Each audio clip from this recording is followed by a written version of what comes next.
En France, la moitié des maladies chroniques après 65 ans est due à des pathologies liées au squelette et aux articulations.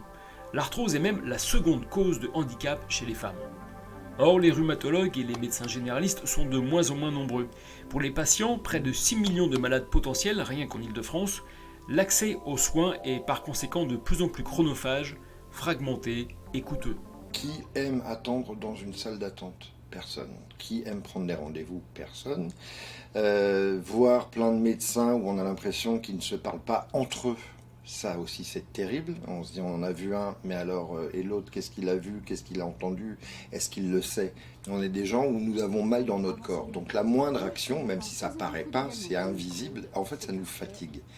Donc tout devient une épreuve. Alors comment renverser cette situation ? Comment améliorer la qualité de vie des malades sans faire s'envoler les budgets de santé ? Depuis 2012, cette équation mobilise l'esprit d'un rhumatologue attaché à l'hôpital Cochin à Paris. On a pris votre tension, pas encore ?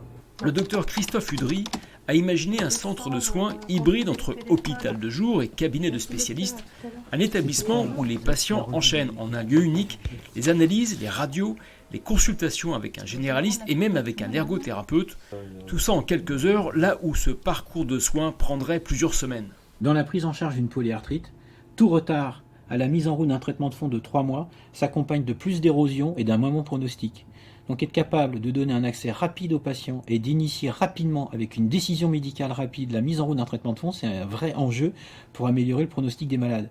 Donc d'avoir des structures qui soient plus légères que l'hôpital, accessibles à tous, et capables de prendre des décisions et d'informer le malade, c'est globalement améliorer le pronostic de la plupart des affections ostéo-articulaires. Cette idée innovante, portée par le groupe MGEN, a reçu à l'été 2019 l'aval de l'Agence régionale de santé d'Île-de-France. Allez, on coupe. Et 6 mois plus tard, en février 2020, le centre de soins articulaires ambulatoires, le CESOA, est inauguré dans le centre médical et dentaire de la MGEN, dans le 15e arrondissement de Paris. Nous sommes d'abord là pour les malades. Et la réflexion, c'était est-ce que les malades doivent s'adresser et s'adapter aux structures ou est-ce que c'est les structures qui doivent s'adapter aux patients ? Finalement, le CESOA, c'est un modèle d'adaptation d'une structure à des malades. L'ouverture du CESOA porte à 60 le nombre de structures de soins pour lesquelles le groupe MGEN a mobilisé ses équipes. Mais comment s'est porté le choix de la MGEN sur ce projet ? La MGEN est aussi un offreur de soins, on l'oublie assez souvent. Et dans ce cadre-là, elle soutient les initiatives, elle soutient l'innovation, elle soutient les nouveaux modes de prise en charge des patients, des prises en charge sans reste à charge notamment. Et c'est possible ici dans ce centre médical et dentaire qui depuis longtemps offre des soins sans reste à charge à toute la population, pas seulement aux adhérents. À l'intérieur, le CESOA se compose des salles d'examen des 8 spécialistes par lesquels transitent les patients. Les équipements médicaux de haute technologie sont aussi regroupés ici. En pleine activité, le centre peut accueillir jusqu'à 24 malades par jour. Cette épreuve, aujourd'hui, elle est réduite à quelque chose de très agréable, avec un personnel qui est vraiment, pour le coup, hyper attentionné, formé, ils le savent. Ça fait du bien, ça fait vraiment du bien. Le mode de financement de cette expérience est également novateur. Le forfait unique par patient s'élève seulement à 310 € et il est sans reste à charge.